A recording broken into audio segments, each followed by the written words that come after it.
Jeffrey Epstein-related files.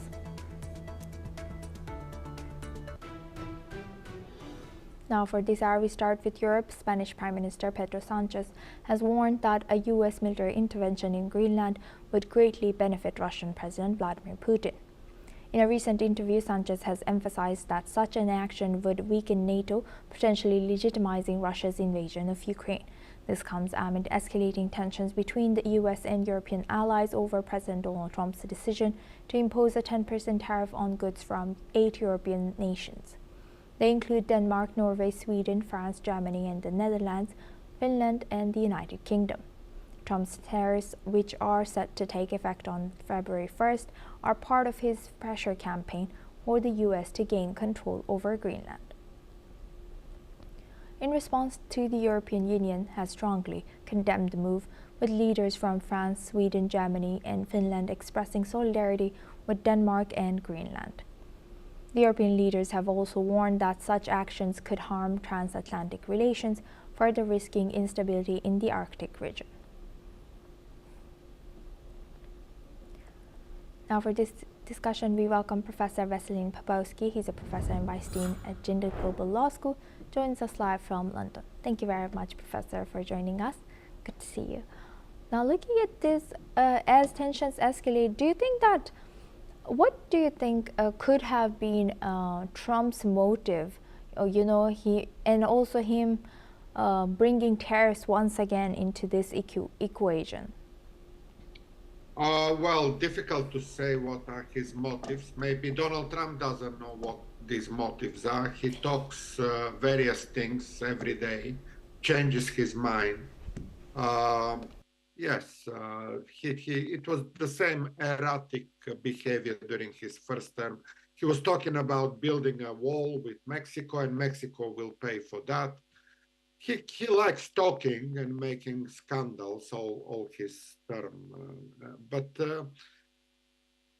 again, difficult to comment on someone who is so insane as to comment on. But basically, Greenland is approximate territory to United States. It is a route to the Arctic Sea. One can see some national interest there.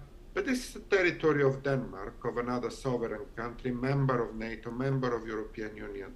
So those talks are talks. I'm sure even if the US military invades Greenland, the US Congress will never recognize that as a territory of United States. It's not Donald Trump. There are congressmen, there are generals in United States, there are reasonable people in that big country called United States, and they will not allow Donald Trump to do that. Not the Europeans and not nobody else. So yeah, it's a comedy or tragedy. You call it as you want, but yes. It's something to watch. It's scandal. It's on the first page of the news. Greenland and U.S. appetites. I don't see this happening, first of all, logistically, because it's a member of NATO, and all other 30 members of NATO are totally against that. But also inside the United States, there are reasonable voices not to do that, and these other generals, even the Republicans, half of the Republicans will be against that. And Donald Trump sooner or later will realize this himself and will stop talking about Greenland. Right. Thank you for highlighting that. And how do you see European leaders, including the latest one from Spanish Prime Minister, condemning that, right? Do you think, can they actually do anything to counter US's, yes? These are very usual reactions. As I said, every reasonable leader is against that. And all European leaders are reasonable, and they see that as absolute violation of international law, an absolute nightmarish idea by Donald Trump, and they properly react. They say this is against the law, this is against the commitment of all the US presidents to NATO and to the European security. They are united in condemning Donald Trump in his approach to Greenland. I wouldn't call this as a good news for Putin, the happiest news for Putin, what the Spanish Prime Minister said. There is also no happy news for Putin anywhere, because he doesn't legitimize his action in Ukraine whatsoever. Two wrongs do not make it right. Even if Donald Trump invade another country, that does not justify anything that Putin does. It basically just distracts the attention of the global media from what does Putin do in Ukraine. So for that matter, it's a bit of a incorrect statement that Putin will be happy about the US invasion in Greenland. Nothing will make Putin happy, and nothing will make Donald Trump happy, because these two usurps the power and they do aggressive acts, and none of those will succeed long term. So both of them will be remembered as the aggressors of the 2020s, and nothing more than that.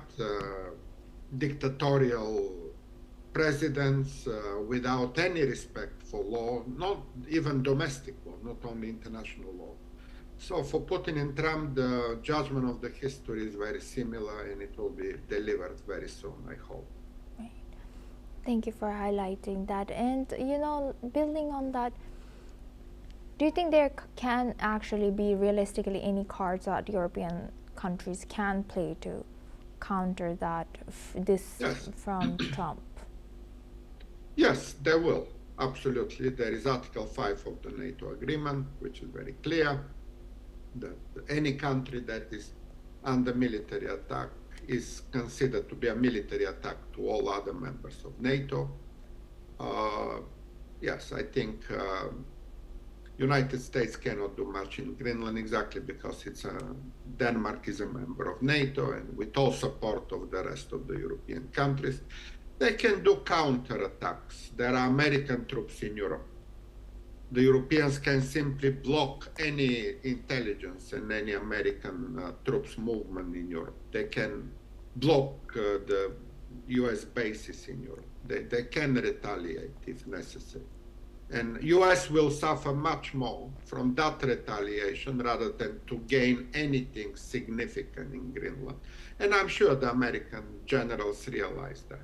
I'm sure no single reasonable American military will do anything in Greenland, despite the idiotic idea of Donald Trump. So it's a comedy, as I said, to watch. But at some point, I'm sure it will be simply forgotten, because that idea will fade away and other news will be, more important news will come on. Right. Thank you for highlighting that, Professor. Please stay with us as we come back to you for our next discussion as well. Now, moving on to Russia-Ukraine. Ukraine says that 2 people have been killed and dozens wounded in a major Russian drone assault overnight. President Volodymyr Zelensky has said that the attack involved more than 200 drones. He said multiple regions were hit. They include Sumy, Kharkiv, Dnipro, Zaporizhia, Khmelnytsky, and Odessa. These strikes mark one of the largest drone attacks in recent weeks as fighting continues across Ukraine. Meanwhile, Ukraine's peace negotiators have arrived in the United States for talks on ending the war with Russia. The delegation is meeting senior U.S. officials, including White House envoy Steve Witkoff, Jared Kushner, and U.S. Army Secretary Daniel Driscoll.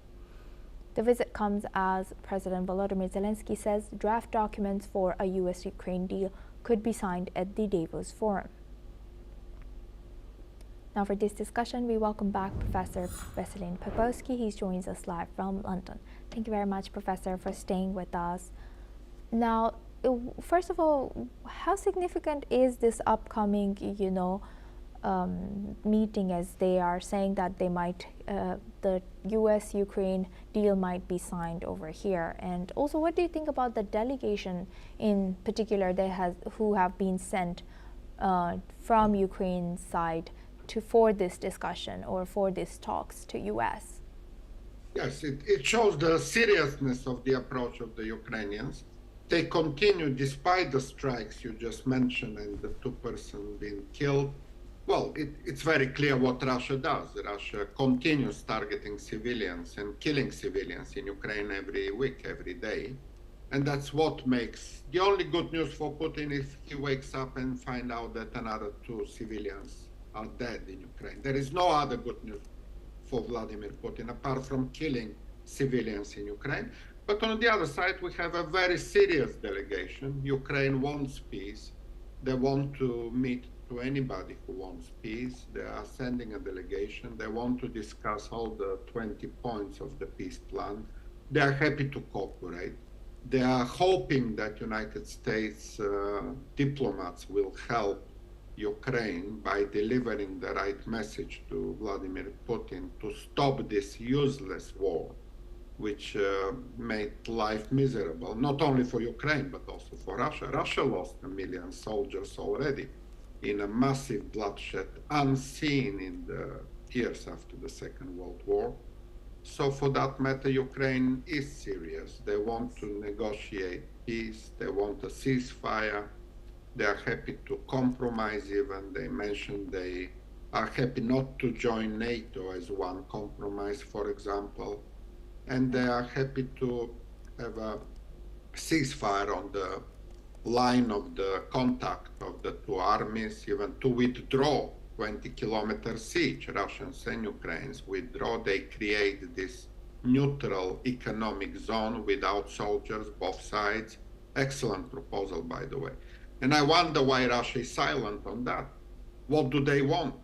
Why not an economic zone between Ukraine and Russia without soldiers?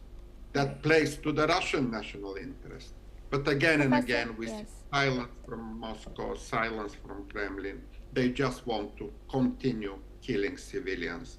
That's the only thing Russia can do. Thank you as always, Professor, for joining us and sharing that insight with us on NewsX World. Now we move the focus on to Germany. Protesters gathered in Berlin after an alliance called for fairer producer prices, species appropriate animal husbandry, and climate justice. The large-scale demonstrations is part of the Green Week Agriculture and Food Fair in Berlin. According to police, around 2,800 people took part in the large-scale demonstrations entitled "We've Had Enough," while organizers claimed attendance of up to 8,000 people. Let's listen into what some protesters have shared. Wir wissen, wie gute Lebensmittel produziert werden, wir wissen, wie artgerechte Tierhaltung funktioniert, wir wissen, wie Märkte funktionieren. Wir brauchen einfach eine Diskussion auf Augenhöhe und dass der Handel, der Discounter, der Lebensmitteleinzelhandel, die ja letztendlich unsere Ware ja verkaufen, auch so verkauft, dass es ihren Preis wert ist. Und es ist keinem geholfen, dass wir da nicht von leben können. Wir haben trotzdem das Problem, dass wir eigentlich genug Tierhaltung haben, die auch nachhaltig geführt werden kann. Und gerade auf großen Flächen, wie in Deutschland, wo viel Grünland ist, da braucht es die Tierhaltung, um die nachhaltig im Betrieb zu haben. Und gerade die Kreislaufwirtschaft hat immer das Tier im Mittelpunkt. Also dass die unseren Dung herstellen, den wir auf die Flächen ausbringen. Und so ist es am besten. Wir wollen ja nicht abhängig sein von irgendwelchen Düngemittelherstellern, die synthetischen Dünger produzieren, wo sie so und so entscheiden können, wie wir den Preis hochtreiben. Und am Ende hat der Landwirt wieder keine Mitsprache. Überhaupt nicht. Genau, also eine konkrete Forderung ist ja, dass wenn wir mit Import und Export, also einem Weltmarkt agieren, dass wir sagen, wir wollen dann auch gleiche Bedingungen. Und das zerstört natürlich Betriebe, sowohl wenn wir zu anderen Bedingungen produzieren als in anderen Ländern, wo wir hin exportieren, als auch umgekehrt. Generell zerstört das lokale Märkte. Und das muss bei so Abkommen besser vereinbart werden. Now for this discussion, we welcome retired Major General A.K. Sivachi. He is a geostrategic expert, joins us live from New Delhi. Thank you very much, Major General, for joining us. Good to see you. Now looking at this, what does this demonstration reveal and how might these protests influence the current party positions and debates ahead of upcoming elections for Germany? You know, as far as Germany is concerned, the farmer agitation is becoming an issue, even in the election, because the problem is that this is not the first time the farmers are come on the road. They have now basically come into Berlin. It has happened earlier in 2024, 2025, because the point is that the hardship which the farmers are feeling is hurting them. And that is basically they are not getting sort of subsidies in agriculture products. They are not getting basically a sort of cheap fertilizer. Their products are not being sold because the prices are higher. And the agreement which has taken place very recently, the Mercosur agreement which has taken place between European Union and also the Latin American countries, that is hurting because you find those items which are cheaper and produced in Latin America will flood the market of European Union. And this is not restricted to only Germany, it is also happening in France. And they are feeling it if this happens, if this agreement goes through, you will find that majority of European Union market will be flooded with Latin American products, especially on agriculture goods, and that is going to hurt them. So overall, this what the farmers are agitating is that their living conditions become poor, their survival is become very difficult, and they are not getting any support from the government. The subsidy which they used to get it is been also cut, and especially about the something like fertilizer and all, that has reduced considerably. So as on today, they are not earning much, and they are feeling the heat of it. And on top of that, this agreement which is signed between European Union and the Latin America, that will hurt them more because in the sense the agriculture products will flood the market in European Union, and it will become much more difficult for the farmers in European Union and especially Germany, France to sell their products because they will not become that competitive, and that's what hurting them, and that's why the farmers are on agitation, and the farmers have brought their tractors and all, they are blocking the roads, and it is not only restricted to Germany, it is also come in France. So overall, the government has to take care of it, and especially when the elections are going to take place, it will make a tremendous impact because this is what today farmers are feeling aggrieved, and this agitation is very, very genuine, and it looks that this will make a difference. And let's see how the government take it. Will the government give them further subsidies? Will the government bow down, or the government will stick to their own line of thought? That time will only tell. But certainly the farmers are agitated, and that's why they are on the road now. Right. Thank you very much for sharing that insight. Major General Kesiwachi, please stay with us as we come back to you for our next discussion as well. Now, moving on to Ethiopia, the International Monetary Fund has approved a new disbursement of $261 million for Ethiopia after completing the fourth review of the country's 48-month extended credit facility. The money will be helping Ethiopia cover its balance of payments and budget needs, bringing total IMF disbursement under the program to just over $2.818 billion. According to the IMF,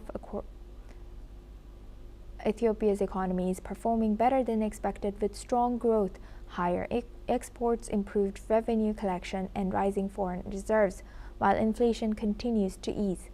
The ECF program, worth about $3.4 billion in total, is designed to support Ethiopia's homegrown economic reform agenda, which aims to correct macroeconomic imbalances and lay the groundwork for private sector-led growth. Now for this discussion, we welcome back retired Major General Kesiwachi. Thank you very much, Major General, for staying with us. Now, what does this latest IMF's disbursement for Ethiopia signal about international confidence in their political and economic reform agenda? Also, how might this continued IMF support or affect Ethiopia? As for Ethiopia, the IMF loan which has been given, in fact, the credit extended facility which has been given for 4 years, that has proved to be very, very effective. Now, the latest which they have released, one of the installment of $260 million. The IMF team has been extremely happy in the way things have unfolded in Ethiopia. One is that the inflation has come down. Second thing is they have increased to some extent the tax revenue base. Then another thing which has happened is you find foreign reserve have also increased. Unemployment has also reduced considerably. So overall, the IMF loan which was given to Ethiopia, it is making a difference, and it is making a difference for good. And it has surprised the IMF because the type of progress which is now seen in Ethiopia by giving this IMF fund is creditable, much more than their expectation. And they are saying that Ethiopia must continue on the recovery path, and they have already now released $260 million. And especially what they are trying to convey is that all other parameters have been met in a very positive manner, especially increasing the base of budget. But they want that the tax budget base should increase further. That is where the more people should come into the bracket of the tax. As far as other parameters are concerned, they are very positive. The inflation has gone down, the foreign reserve has increased, unemployment is gone down. There is more economic activity taking place in the country. The industry is doing considerably okay. So overall, it is a story of a success. Ethiopia seemingly looks to be on a recovery path, and you find it that the IMF loan which has been given to Ethiopia has been used properly, and it is now showing the result in a positive manner, and it has surprised the official of IMF that the results are very encouraging, and they are very hopeful that Ethiopia will keep on progressing well and do development in a positive manner, and all these parameters which are positive, they will further increase, and the tax revenue and tax base has to increase. I am sure Ethiopia is working on that, but overall a very positive report which is being given by IMF while releasing this $260 million package to Ethiopia. So, Major General, thank you very much for laying that positive side and benefits for Ethiopia out here. But how does this IMF loan conditions, deepen Ethiopia's economic dependence and limit its ability to pursue independent development policies and long-term economic sovereignty? The point is that when you get an IMF loan, then you have to follow certain guidelines which are given by IMF. Why these IMF guidelines are given? They are given in a manner that you become self-confident and self-sufficient. It should not happen. The loans which are given by IMF, you will not able to repay back because you are giving subsidies to your people. To an extent, your economy is not growing up. In Ethiopia, whatever about the restriction which was imposed by IMF, the guidelines which were given by IMF has been followed by Ethiopia, and this is making a difference on ground, where you find the foreign reserve of Ethiopia has increased, the inflation has come down, the unemployment has also reduced to quite a bit level, and the economic activities have increased, and you find that investment is also coming in Ethiopia from the foreign country. The export has increased, and the imports are now by and large stagnant. So all these are positive signs, and why IMF put this restriction is that a country should able to come out of that economic distress in which it is, and thereafter in long run it becomes self-sufficient. I think Ethiopia to that extent is showing all positive results, and that's why IMF is extremely happy, and they have given this 4 years of extended fund facility by IMF, and now they have released this $261 million in overall loan, which is approximately $6 to $8 billion. They are just saying that yes, Ethiopia is on the right track. However, what they need to do is they follow the same, but the base of people giving tax has to be increased, and restrictions which have been imposed by IMF must continue, and the way things are progressing, it is a positive sign that Ethiopia looks to be on a path of recovery. Thank you very much. With that, I would like to thank Major General A.K. Sivachi for joining us today and sharing that insight throughout our news. Now we move on to South Korea. South Korea says it will seek favorable treatment under U.S. tariffs on imported memory chips The presidential office has said that a prior trade agreement with Washington ensures South Korea should not face worse terms than key competitors. The comments follow a new U.S. move targeting artificial intelligence chips. South Korea's trade minister says the impact on local firms will be limited. Samsung Electronics and SK Hynix, two of the world's largest memory chip makers, are closely watching the outcome.